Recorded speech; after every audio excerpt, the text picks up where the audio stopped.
Welcome to the Ultimate JavaScript course and thank you for joining us. I'm sure you won't regret that you have signed up because it's the most complete and really great course. We're proud of the product that we have created because we believe this course will help people to step forward and take their career to the next level. I think nowadays JavaScript is a language that every developer should know because it becomes more and more popular and demanded programming language. If you're an absolute beginner in programming and this is your first language, then you don't have to worry, because we're going to start from the fundamentals of JavaScript language, such as variables, data types, operators, conditional statements, functions, objects, loops, and then we will move on to more complicated topics. You will learn about how JavaScript actually works behind the scenes, how we can manipulate on our web page using DOM, and then we will move on to advanced stuff of JavaScript. After passing those sections, you'll be able to know the following important concepts of the programming language, like execution context, scope chain, hoisting, objects versus primitives, the special keyword this, manipulating on individual and multiple elements, DOM style and classes, events. Also, we will cover things like function constructors, prototypal inheritance, object function, first-class functions, immediately invoked function expressions, closures, and much more. During those sections, you'll be able to build several simple applications, and all of this stuff will be the base to build a really great, more complicated and advanced project, which will be the quiz application. After all of this, you will be introduced to a new version of JavaScript, ECMAScript 2015 or ES6, with its newly added features like latent const, template strings, arrow functions, default parameters, spread operator, rest parameter, destructuring, map, set classes, and so on. To the end of the course, we will represent some of the commonly asked questions on JavaScript interviews with relevant answers. Throughout the course, you will be able to test your knowledge with lots of quizzes and coding tasks. Alright, it's time to start, so let's move on to the first section of our course.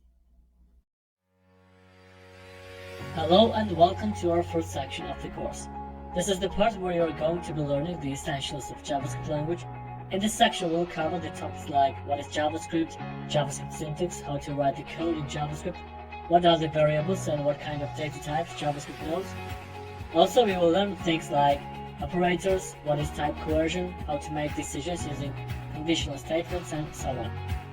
At the end of the section, you will be able to test your knowledge using an interesting coding task and a quiz. So, to learn and understand well the fundamentals of JavaScript language is very important. You need it in order to proceed the course without any trouble. Lectures are full of explanations of the things step by step in depth, and also lots of interesting and helpful coding examples. If you are already familiar with fundamentals of JavaScript, then you can skip those very first lectures, but you can trust me that you will definitely find something new and useful for you. So I recommend to watch all the videos carefully. Alright, now it's time to start our journey, so let's go ahead. I have created source files for the entire course and they are attached to this lecture. Files are separated according to the sections and lectures, so you can download and use them. I know that you want to start writing code soon. I promise that you will start it as soon as possible. But before that, let's have a brief overview about what JavaScript is. You're starting to learn one of the most popular and frequently used programming language today. When we refer to front-end and back-end web development, you may already know that there are lots of programming languages that we can use for back-end web development, like Java, PHP, Python, C#. But as for the front-end, JavaScript is almost the only language. It is built in all modern web browsers, and that makes it powerful and great language. But besides that, thanks to the new technology called Node.js, which is built based on JavaScript language, it can be used on server side as well. Which means that JavaScript enables backend access to databases, file systems, and servers. In this course, we will talk about JavaScript as a client-side programming language, and our working environment will be the web browser.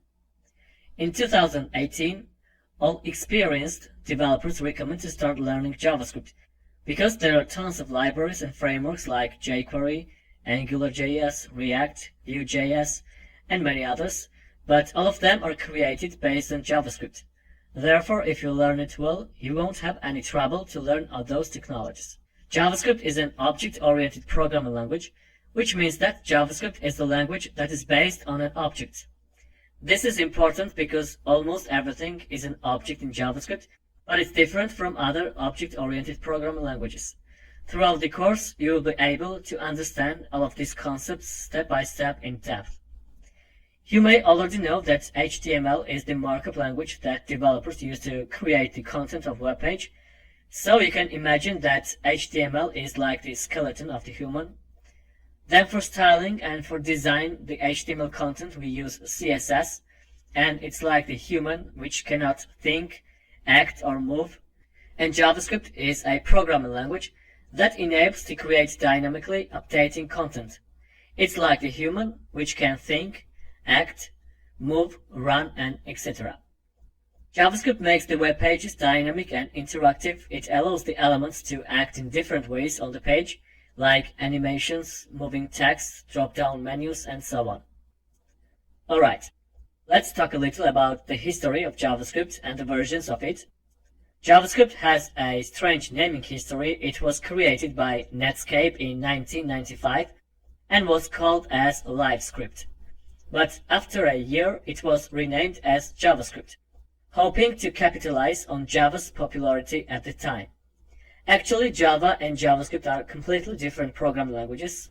They do not have the relationship.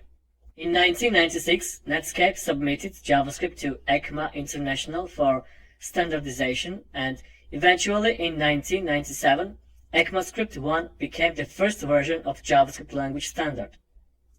In 2009, ECMAScript 5, or simply ES5, was published with lots of new and cool features, and after 2012, writing code in ES5 became much more popular. The new version of JavaScript was released in 2015 and was called as ECMAScript 2015 or ES 2015. Today it's known as ES6 as well. ES6 is the huge update of JavaScript. There are lots of new and great features added to that version, which you will definitely see throughout the course. After that, 3 more versions were released: ECMAScript 2016, 2017, and 2018. But for now, actually, they are not widely used.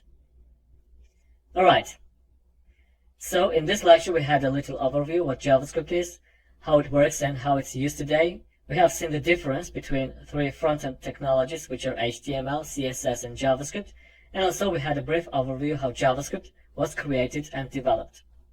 Let's move on. It's time to get ready for starting the coding. In order to do that, we need to set up some tools, which are the web browser and code editor. Some of you may already be ready, I mean that you have already chosen your favorite browser, and also install the code editor. Then you can simply skip this video and move on to the next lecture right now, but if not, let's do it with me. Throughout the course I'm going to use Google Chrome. I believe that it's one of the best web browsers today, but you can feel free and use any browser you want. To download Google Chrome, you need to visit the following page, download and install. It's extremely easy and I'm sure that you won't have any trouble with that. As for the code editor, there are tons of them and you can use your favorite one. I'm going to use one of my favorite code editors, which is Brackets. It's free, simple to use, lightweight and powerful editor. Just for your information, it's created with JavaScript. I would recommend to use also Visual Studio Code, which is really great code editor nowadays. But throughout this course, I will use Brackets because it's very simple to use. In order to get Brackets, you need to visit brackets.io, download its latest version, which is for now 1.11. When you download it, you need to install, which is also a very simple process. When you finish installing Brackets, you will get here as a default 2 files, index.html and main.css. You can simply ignore them. So we have here Google Chrome, Brackets, and now I'm going to create our working folder. Let's call it JavaScript. And then open it in Brackets. There is also another way to open folders and files from inside Brackets.